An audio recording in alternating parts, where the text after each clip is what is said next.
Hi everybody, welcome again to another session of Yeshiva class, YouTube 3-minute Torah lesson. We have a lot of things to talk about, and one of them to begin is rather simple, but really not so simple, and that is Mount Sinai, when the Jews got the Torah. On Mount Sinai, we celebrate that on Shavuos, the holiday that comes 7 weeks, 50 days after Passover, when the Jews left Egypt, right? After 400 years of exile, as brought down in the Bible, chapter 15, that God made a covenant in Bereshit with the Jewish people.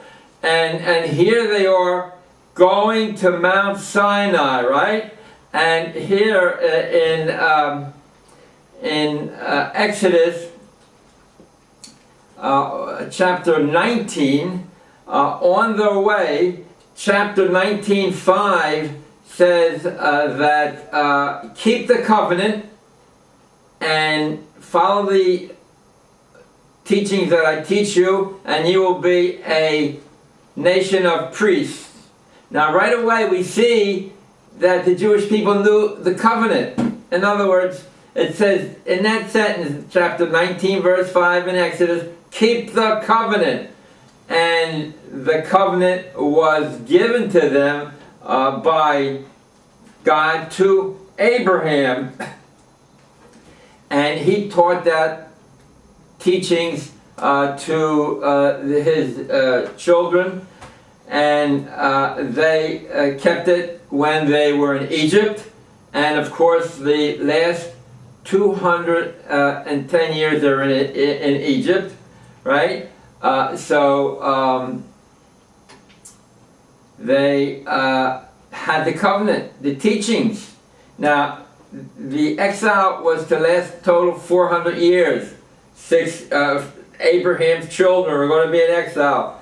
60 years, his son Isaac, and then another 130 years, Jacob, when he went down to Egypt, and then that was total 210, 60 and 130 is 190, and then he went into Egypt 210 years.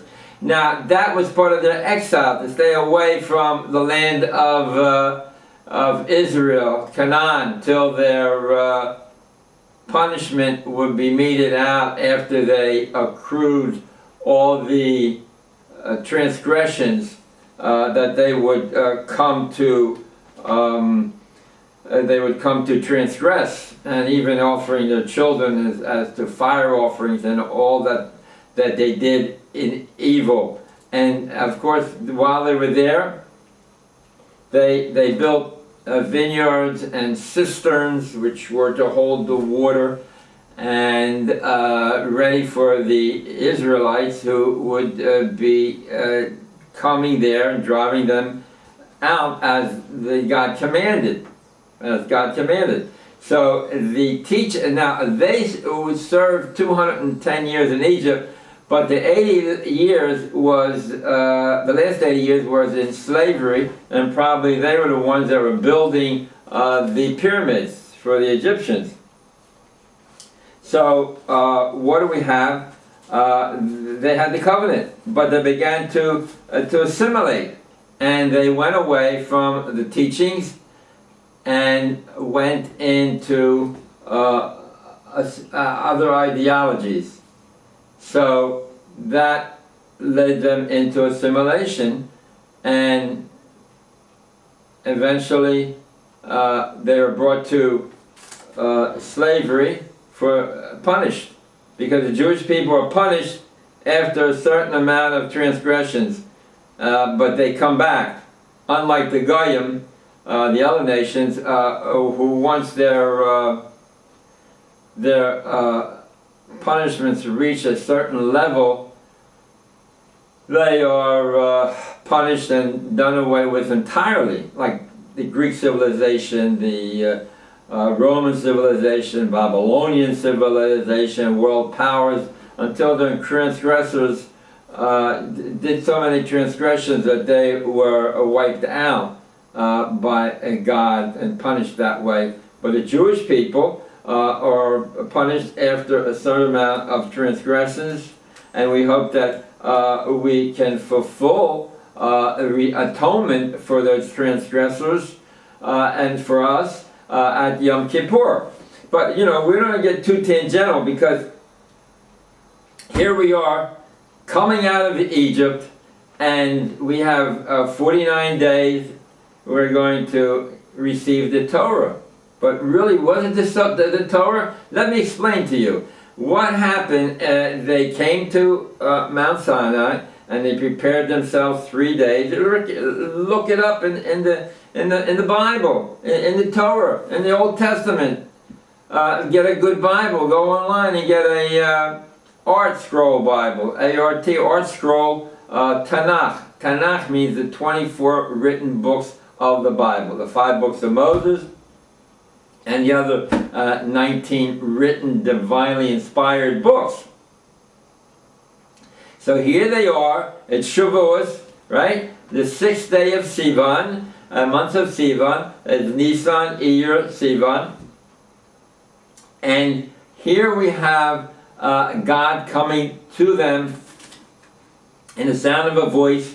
Moshe Rabbeinu, our teacher, standing between the people and God at Mount Sinai, and the 10 commandments are given. It doesn't say anything about the Torah, right? It doesn't say about the 5 books of Moses, only the 10 words, the 10 commandments. And as a matter of fact, so that's what happened. The 10 commandments were given at that time. Now let me explain. Now, at the end of the teachings of the 10 commandments, of that voice, the people stayed there, stayed in front of Mount Sinai, because how long did it take to give 10 commandments? And what happened then, we see in the Bible, chapter 21 in Exodus, it says, Ve'ele mishpatim, and these are the teachings that have reasons behind them that we know, and other teachings between man and man, between different problems, liabilities, borrowing, responsibilities, torts, all kinds of instructions are given excuse me, are given at that time, after they got the 10 commandments. It only took a few minutes for the 10 commandments, and they got chapter 20, chapter 21, 22, because what do we, 23 and 24 in Exodus, it says Ve'ele in Hebrew, Ve'ele mishpatim, and these are the laws, these are the teachings, and Ve'ele, they all constantly bring down that the word Ve and these means that these laws regarding laws between man and man are also being given at Mount Sinai by God. By God. Same with the 10 Commandments. And Western civilization bases their laws, their torts on those chapters in Exodus. Now in chapter 24, this is a very important sentence. Chapter 24, God says to Moses to write, to read them off, that which I just told you, the 10 Commandments and the Mishpatim, the civil laws. And he read them off. And the people said, Nasa, we shall do them. And then God said, write them in a book, and then read it to them. And he wrote it in the book, chapter 24, Sefer Bris, the book of the covenant, right? Sefer Bris. and he read it to them. And then the people answered, Nasa v'nishma, we will do and we will learn. We will do and we will learn. So this is a very important sentence in Exodus chapter 24, verse 12. God says, after they'd spoken about the teachings that he gave over to the people, God said, come up to the mountain. He's talking to Moshe, come up to the mountain and I will give you the stone tablets and the commandments, which we learn out is the oral Torah, and the written teachings. And the written teachings. So again, chapter 24, verse 13, 12, 13, and 14, somewhere around there. And it says to Moses, come up to the mountain, ascend to the mountain, and I will give you, right? He didn't give them to him yet. I will give you the stone tablets with the 10 Commandments engraved in them. And with these tablets, I will give you commandments and the written teaching. Written, it says the written teaching, the Bible, and the written teachings that you should teach them. And he stayed there for 40 days and 40 nights. Remember the Torah, the words of the 10 Commandments were given on the 6th of Sivan. They got the entire Torah at the same day, right? Got this, but it wasn't given to them. Moses went up. Well, in the sense that physically it wasn't given to them, but Moses went up and he stayed for 40 days and 40 nights. He told the people that he would come back after that time. And when he didn't come back, the Jews began to transgress, led by the Erev Rav in Hebrew, which were the Gentile nations who wanted to attach themselves to the Jewish people after having seen all of those miracles. So they led them into transgressions of worshiping their former idol, being Moses was not there, and therefore we're going to teach you our way of praying to our idol God. When Moses came down after 40 days and 40 nights, the 17th day of Tammuz, right? Nisan, Iyar, Sivan, Tammuz. He went up on the 7th of Iyar and stayed the whole up until the 17th.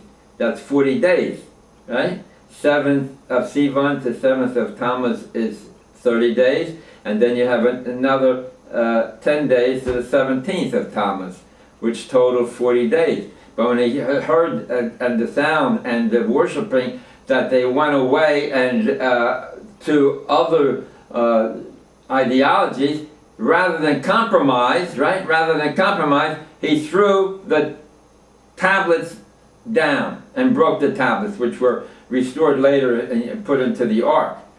But here, he would not compromise and say, well, we have to take in consideration their ignorance, and therefore let's make a watered down version of the Bible. No! No compromise when it comes to divinely given teachings. So I say, oh, you're divinely given teachings. Yeah, come on, they're going to say. Look, it says, this is a little tangential, but this is important that, you know, Judaism and teachings, and Gemara, oral law, is based on logic that the rabbis brought down to support their own particular case, based on other teachings. And you know, it seemed like mundane and not applicable to today's world, but they are applicable, because that's what we base our present day rulings on, what happened previously in previous rulings.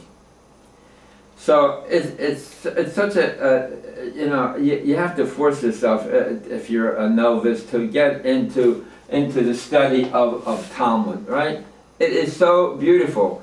I'm telling you, that's where you see people spending their time and looking at these different arguments and see what the ruling is. It is so beautiful, and unfortunately, because of what, I don't want to go into a lack of circumstances of not being able to have a good education, or for that part, any kind of an education. Any kind of a Jewish education. And you have to give credit to those observant people who want to remain observant, even though they had no really formal knowledge. They had a high degree of spiritual wisdom that was implanted in them. But here, I don't want to get too sidetracked. So a very important point I want to bring out, that what happened was, if there is a disagreement amongst you and you can't figure out what the answer is, then you should go to the Kohen at that time and ask him for his opinion, and when he rules, that's the rule you should follow. Not to the left or to the right. That's in Deuteronomy chapter 17, verse 11. You read it up, look it up. You don't have a book, you don't even have a Bible. I can understand. That's how low we are. And the rabbis and the leaders and teachers of the generations, what are they doing? They're building more and more buildings to hire more and more people to come in and to say the Hebrew words which they don't understand, which we don't understand, and continue in that vein, and let's build bigger and bigger buildings. Big, and they said, wow, just look at our history. You know, about 20 years ago, I took pictures of these great, once beautiful synagogues and once beautiful neighborhoods, and now are run down. I don't have the pictures with me. I don't know what I did with them, but you know, would they build beautiful big synagogues in neighborhoods that they thought would go under or turn to bad neighborhoods? No, they would never have crossed their mind. We're living on a Grand Concourse. We're living in Brownsville. We're living in East New York. This is a beautiful neighborhood. We remember Arvern and the Rockaways. That's built. And I remember the campaign to build and build and build, and now it's a church, Arvern and the Rockaways. And that's what you find all over the place. But it can't happen here. It can't happen in the 5 towns that the young Israel of Woodmere is building a gigantic structures that takes block-long buildings. Yes, they do the same thing over and over again, but it can't happen here. We're in the 5 towns. But it can happen, it will happen. The emphasis and teachings must be to the people. They must work, learning ideology, learning Mishnah, learning the portion of the week. Not coming to a class, but doing it on your own. Well, you say, well, yeah, well, he's working. He's working a full, a long week. How's he going to have time? And then when he comes home, there's all kind of soccer moms and TV and the Jewish night at the Met and all the other stuff. How's he going to get anything done? But you got to keep building, big buildings. Okay, look. So I see how I got tangential. So here's another question. You know, I said, go to the Kohen. Well, why the Kohen? I mean, let him rule on your question between blood and between different matters that are so particular. Because the Kohen, here's the answer to the question. Because, and not to the head of the Beis Din, the smartest rabbi, or the head of the Yeshiva, but go to the Kohen. Because the Kohen got the original teachings from Moses, and they learned how to build the Mishkan, and they kept learning the oral Torah from generation to generation, and they passed that down from father to son to all throughout to our present time, which unfortunately has broken down. But you see the answer? The answer is the Kohen is knowledgeable. He got it from Masorah. He got it from tradition. Look, that's a question and an answer. Study the question and an answer. Write it down on a paper. That's the kasha and the teretz. What's the kasha? Why does it use the word Kohen? What's the answer? Because the Kohen has direct Masorah from the get-go, from Moses, all about laws and learning. Read that, study that. So what happened? Remember, we got to in general, and he said in 24:14 and 24:12 in Exodus, he says over there, ascend. He said to Moses, the people said, Ishmael, ascend, and I will give you the stone tablets, the teachings, the commandments, and the teaching that I have written down. It's written down, it says there, 24:12, that I've written down about he's going to give it all. So, what happened after that? Now, I want you to know that we can go to the book of Deuteronomy at the same time, because Deuteronomy is a recapitulation of the previous 4 books, and in addition, new laws. Now, in Deuteronomy, it says over there about the 10 Commandments, in chapter 4, verse 12-13, it says over there, it says, God says, I have given you the covenant and the teaching that you are commanded to observe. I have given you the covenant. He uses the word covenant. All the way from Abraham's time, that the covenant was still in vogue, it was practiced, to be studied. I've given you the covenant and the commandments that you are to observe, perform and observe.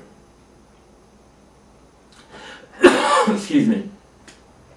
Now, in chapter 5:2, it says in Deuteronomy, I sealed a covenant with you at that time in Horeb. I sealed a covenant with you at Horeb, which means the Horeb is the vicinity of Mount Sinai, but basically they got that the covenant that Abraham first got through a vision, right? In chapter 15, where the two entities, smoking furnace and a fiery flame representing God, walked between the pieces, which was the way that they formalized the covenant in those days, right? So the covenant went all the way down. The teachings of the covenant went down to his children, and then to Jacob and his children, and to the Jewish people. And then when they left Egypt, they came to Mount Sinai. They still had the covenant with them, and now they got the more of the particulars that God showed through a voice that he spoke to Moses, and Moses heard, and the people should hear that 19:9 in Exodus.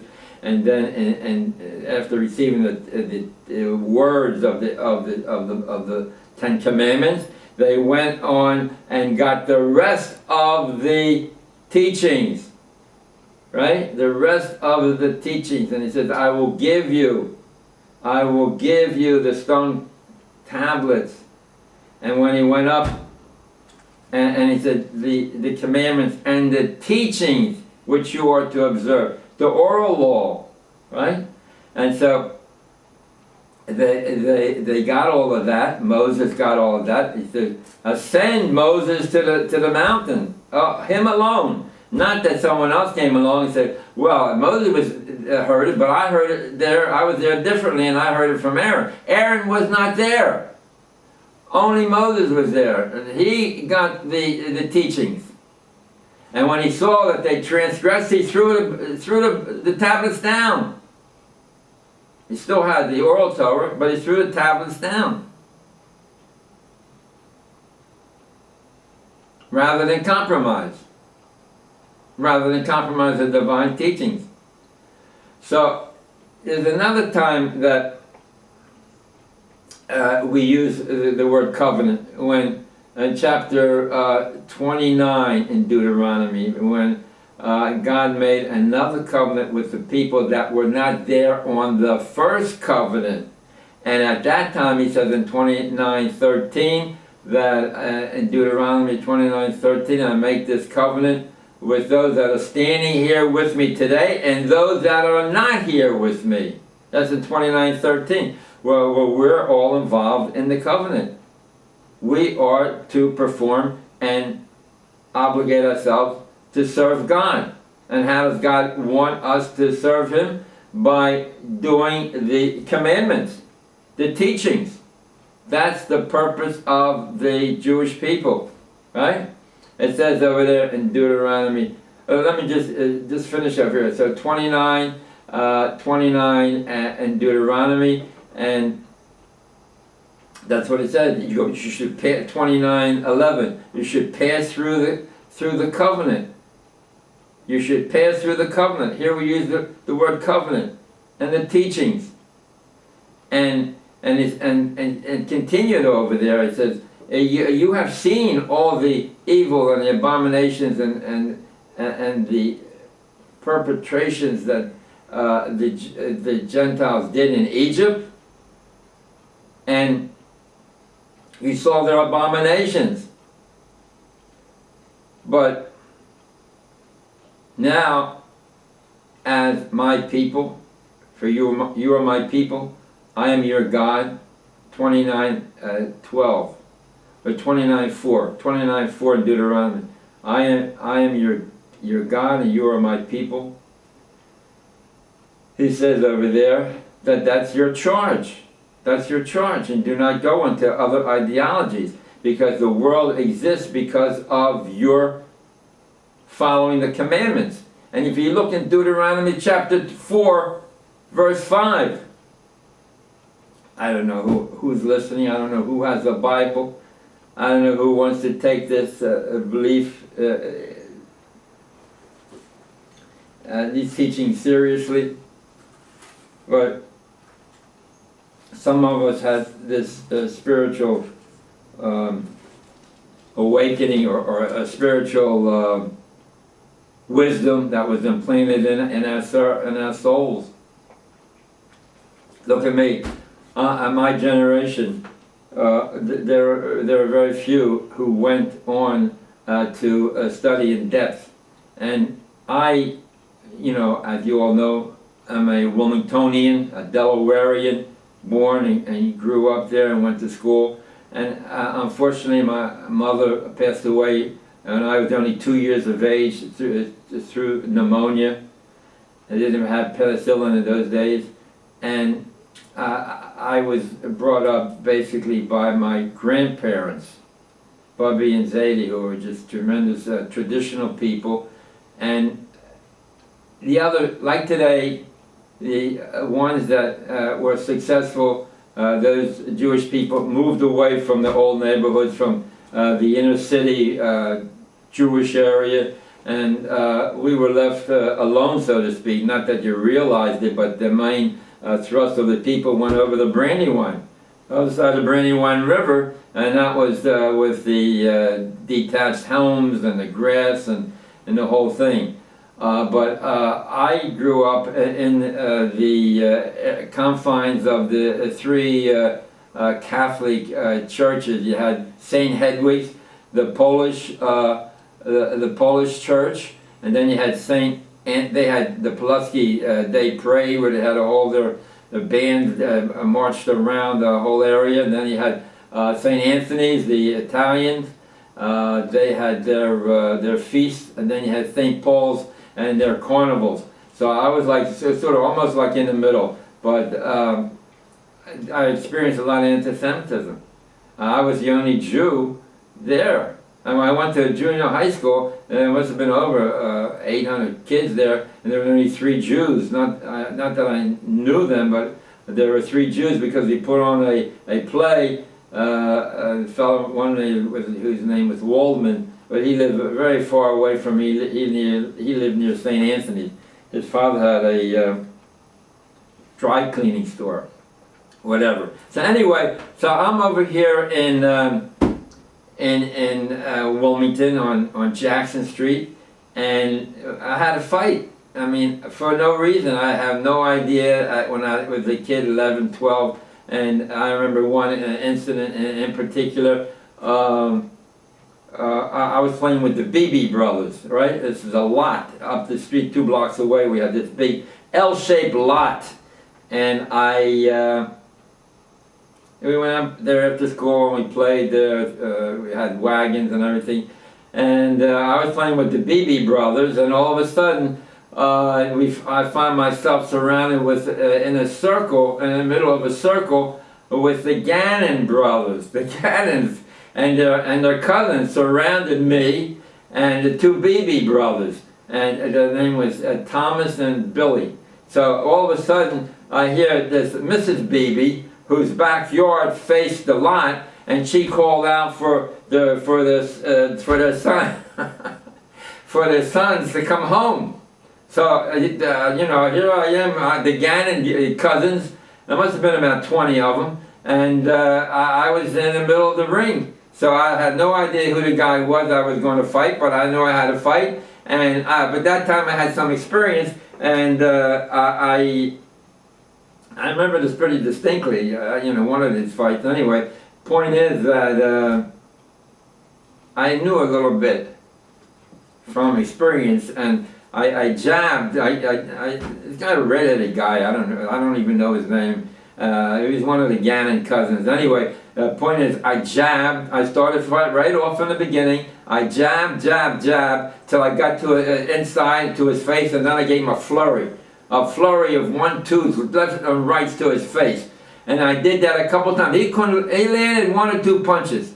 And then when somebody called out and said, "Hey, you got gloves on," and it was fall, and I had worn gloves. I said, "You got gloves. That's why you're winning. Take the gloves off." I said, "I'm not taking any gloves off." And that really helped me out. But I kept those little fights going, flurries, and before you know it, he backed up into the circle of his cousins, and I took my wagon and left and went down to this candy store right across from my house, 105 North Jackson, and bought 3 Lucy's cigarettes. I didn't know that. Yeah, I didn't want to buy 1 because it looked cheap, but for 3 for a quarter, something like that. And I went up the alley and smoked it. I know that calmed your nerves down. So then I went into the house, went up to the medicine closet. We had the medicine closet. We had no Band-Aids, nothing. All we had was a little tincture of iodine, and you screwed off the cap, and there was a glass straw, and you put the iodine on your cuts, and it sort of burned, and you felt like that's how you got better, I guess, whatever. Anyway, went down and washed up and had supper. But here, that's Wilmington and anti-Semitism, and you're going to say, well, we're going to find out how we're going to conquer anti-Semitism, right? Because, you know, the American Jewish Congress and American Jewish Committee they have untold funds, and what they're doing with the funds is to promoting democracy amongst all people, that the Arab and Jew should live together, and that is one of the worst things that we should ever encounter, that we should have an Arab and Jew together to learn assimilation.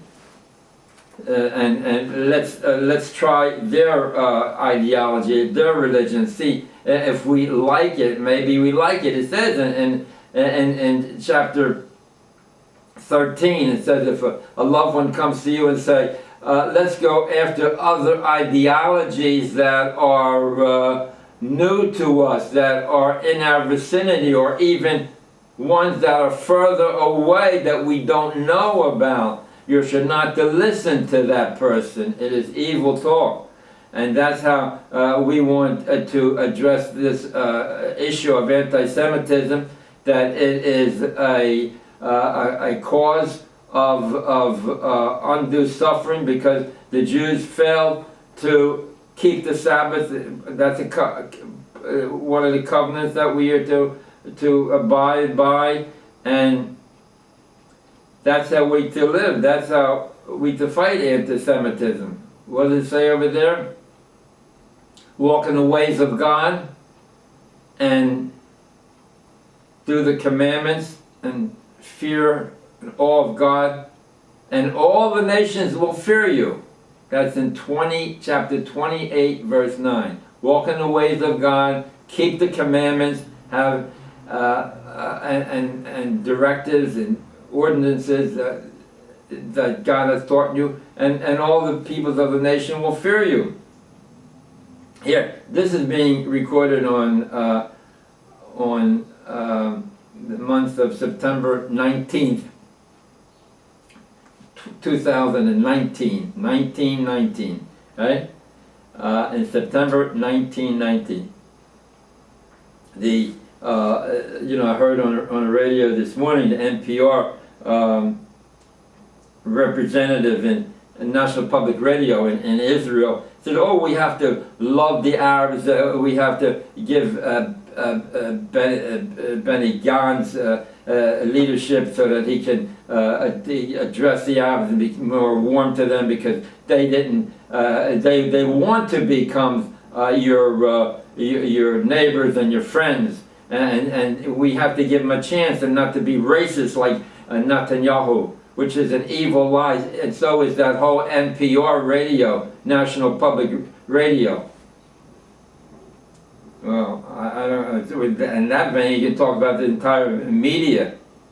I mean, it's so against Trump. You think you're living, as soon as they got in, the only thing they were interested is impeaching Trump and bringing up all kinds of falsehoods and dirty material to smear his name, and not go coalesce around the president and all the wonderful work that he is doing. No, their only job is to get the next election so they can become democratic and get a good job. What were they elected to? Why aren't they doing something? The infrastructure of the country is so bad, it's falling apart, the bridges and you name it. No, they're using all the monies and resources to win the next election. They got in 2018, and as soon as they got in, they only want to win the next election, 2020. What were they there for? Weren't they there to help the country? Let them put out a list of accomplishments, and not like Trump, who is just racking up so many good points in the betterment of this country and the nation and the world. Look, talk about elections. This is our so-called friend, the only yeshiva, the only congressman that has gone to yeshiva, to the 8th grade. To the 8th grade. And here he is, his district happens to be gerrymandered in from Manhattan to parts of Borough Park, a very observant, right-wing, Orthodox, Jewish, observant neighborhood.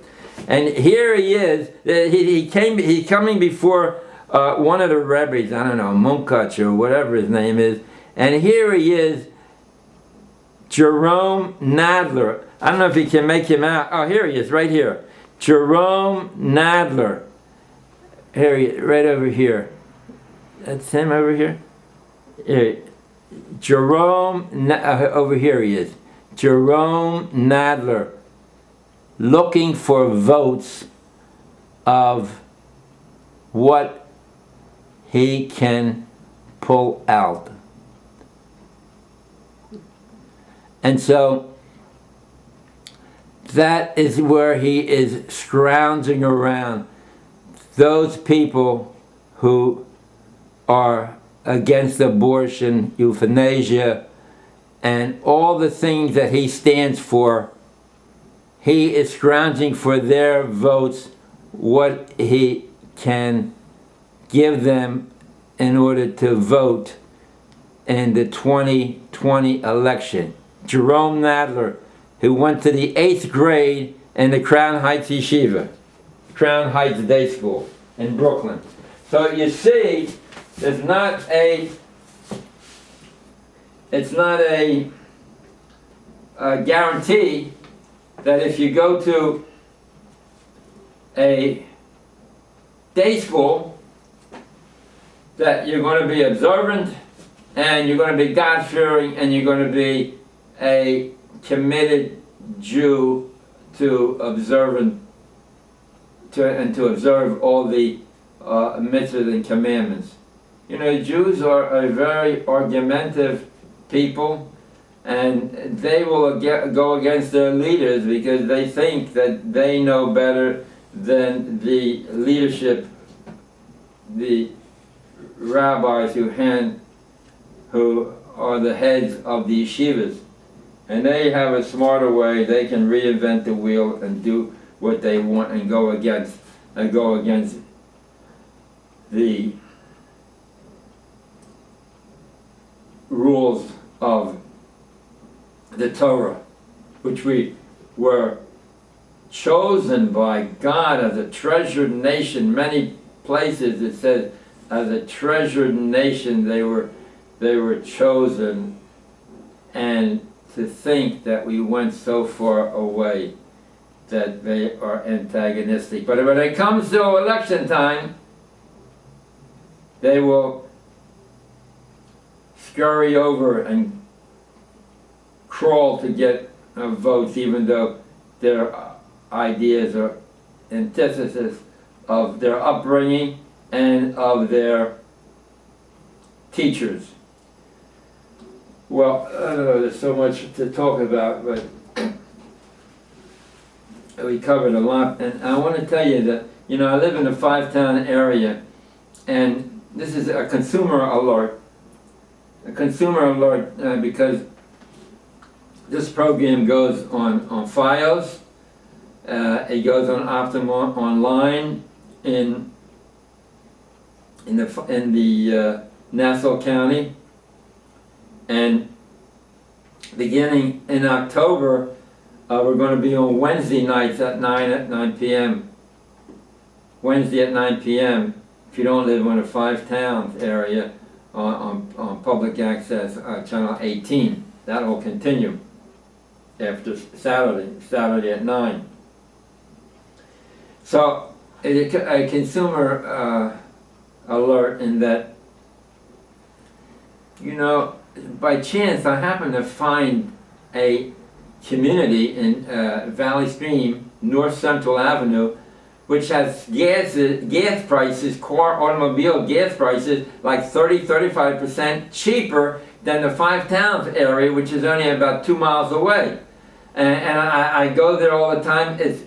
One of them is Exxon, right? And how do you get there? It's on North Central Avenue. You go up Peninsula Boulevard, you make a turn towards Home Depot and Walmart over there on Mill Road, and you go on Mill Road, you just keep on continuing on Mill Road, you cross Sunrise Highway, then you go another couple blocks, you cut Merrick Boulevard, and it turns into North Central Avenue on Valley Stream. You go a few blocks past there, and then you see the prices going 30 cents a gallon cheaper.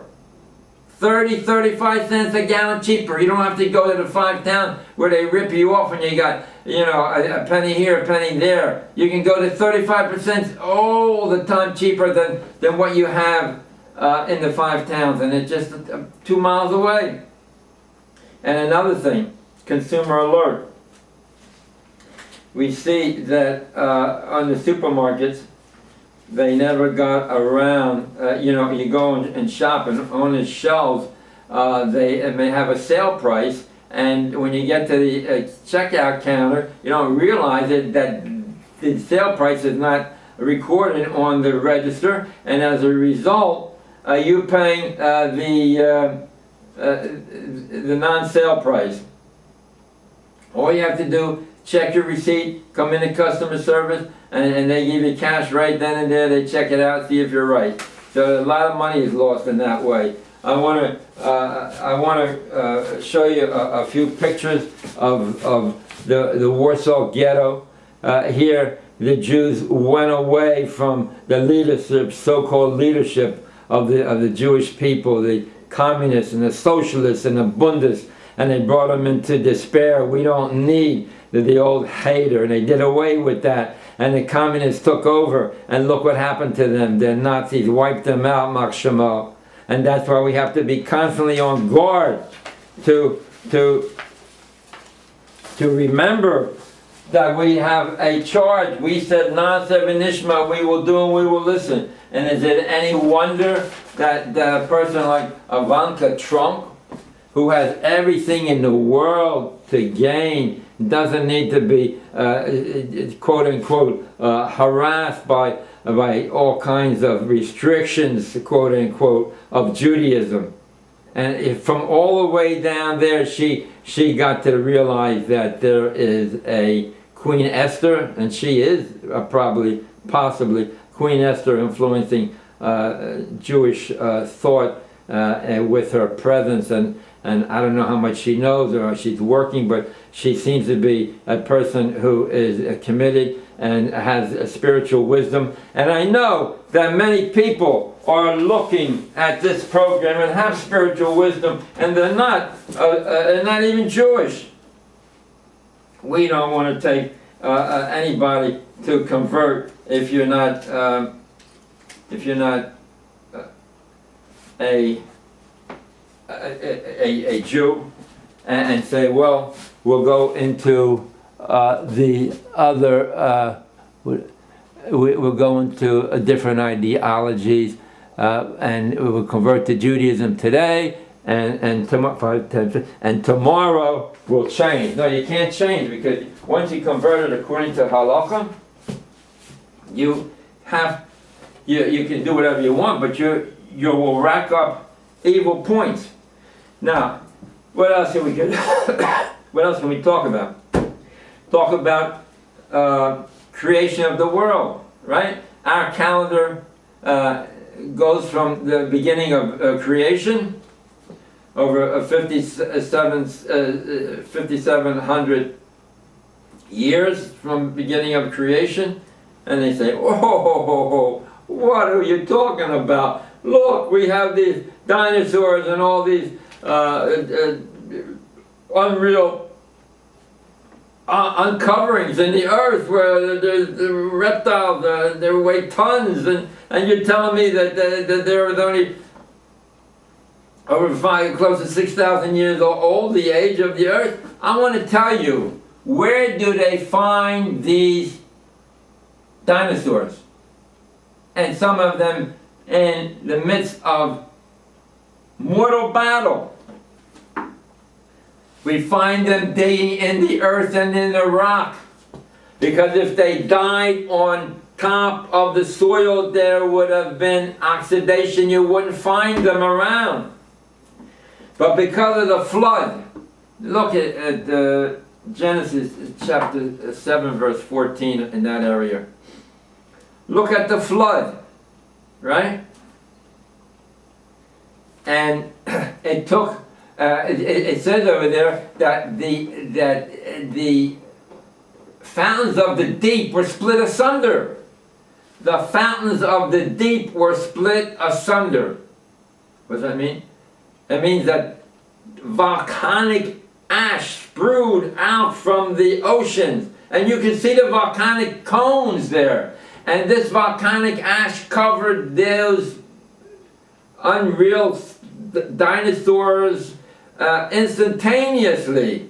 They were mummified until we came around in the last century. We uncovered them. Yeah, they existed, but how old were they?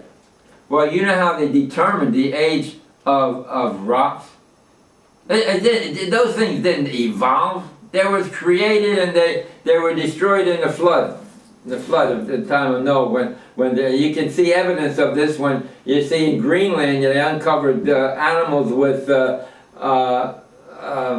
their stomachs with vegetation from tropical climates. Beginning of wisdom is the fear of heaven, the fear of God.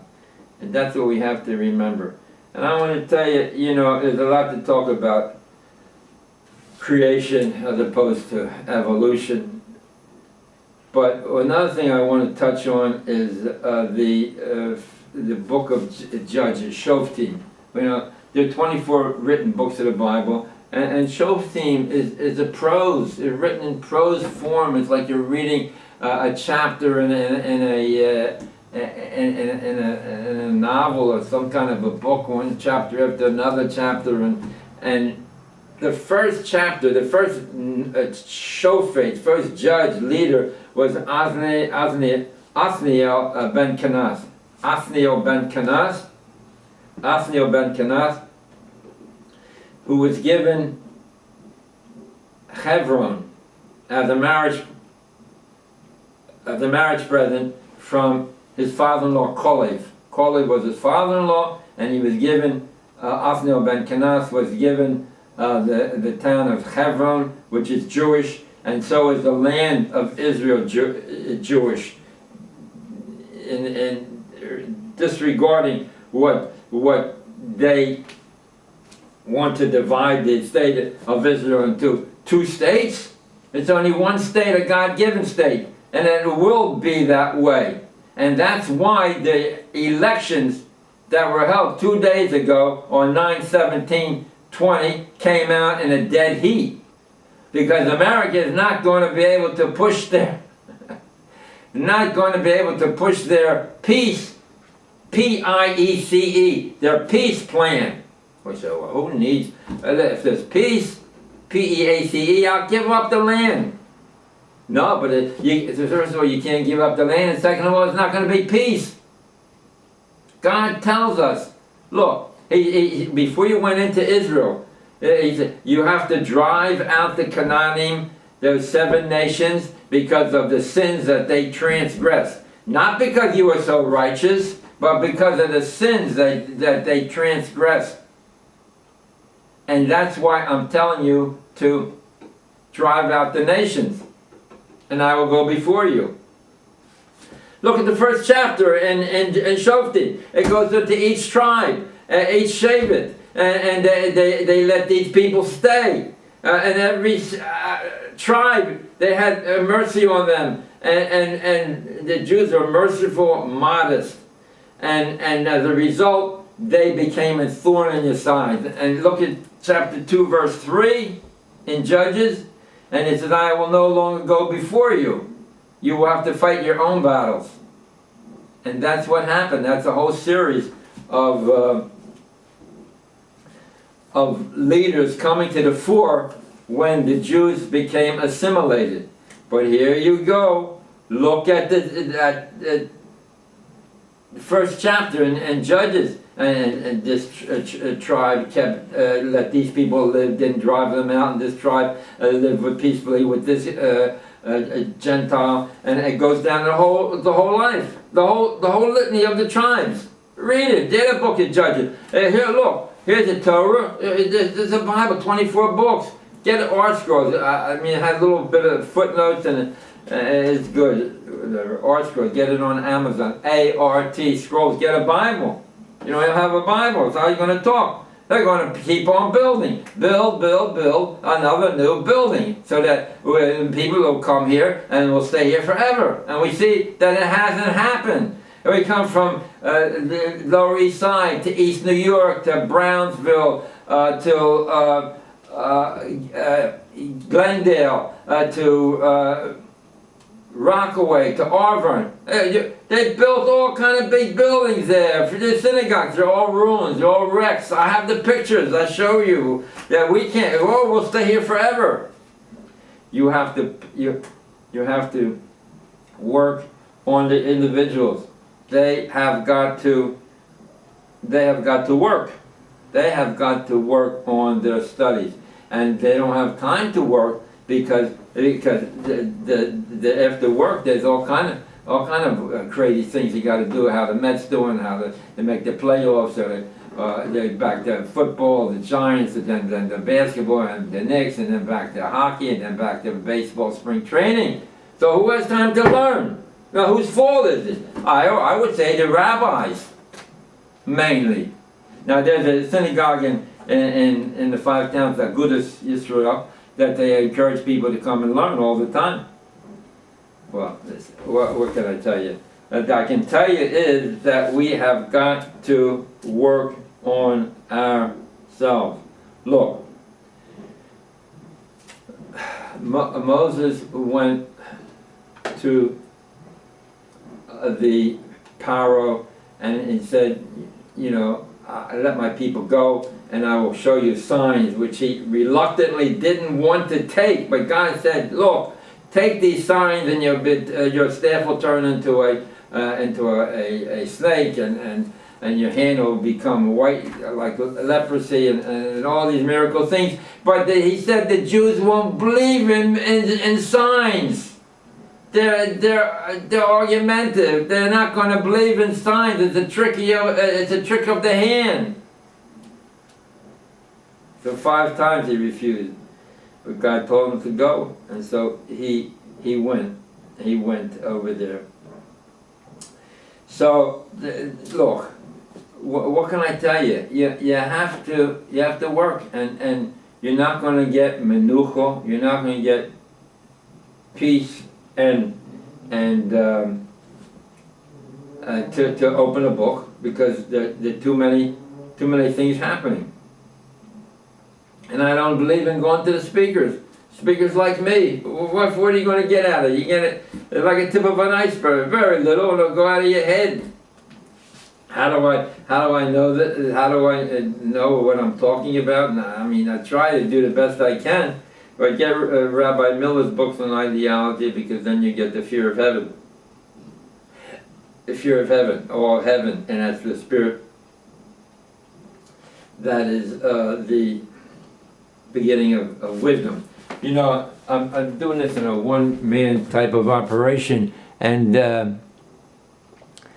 if anybody wants to give us a hand, look, try to get the people to look into this Yeshiva class, YouTube, 3-minute Torah lessons, or you can call. So, one thing is that you talk about belief. You know, I had an aunt, if only I was around when she was she was such a beautiful woman, so intelligent. She had no upbringing in Jewish teaching whatsoever. And she wanted to believe. She wanted so much to believe in Judaism and God. And I didn't have the information. Not that I have that much information now, but I mean, who wants to hear me speak? I mean, I would love to speak. And even though you're going to a day school, you have to be on guard all the time, because very few people make it. Continue their studies and think life is just a dead end. That it'll never end. It'll keep on going and going. But that's not true. life does end, and there is a next world. Right? One of the most important sentences in the Torah is chapter 30, verse 19. I put before you life and death. Choose. Choose life that you might live. Very important sentence. I put before you life and death. Choose life that you might live. And that's talking about the next world, that we should not only live in this world in a happy world, and be happy, everything in moderation, and not have our dissenters rise up against us, where the New Testament calls the Jewish people vipers and sons of the devil in Matthew in their book. No, we are a people unique, and we are people that dwells alone. And let me just tell this sentence now to those people of other ideologies in chapter 23, verse 19. 23, verse 19 in Numbers says, God is not a man, and nor God is the son of a man. That 500 years before the J-man was born. Now, I don't know, my camera is broken today, so I'm just going to have to end. I think I have the clock camera is broken, whatever. I think I'm going to have an end to this program, so I wish you all the best. And remember the famous saying of Hillel, if I am not for myself, who will be for me? And if I am only for myself, what am I? And if not now, when? With that, I wish you all the best, and God bless.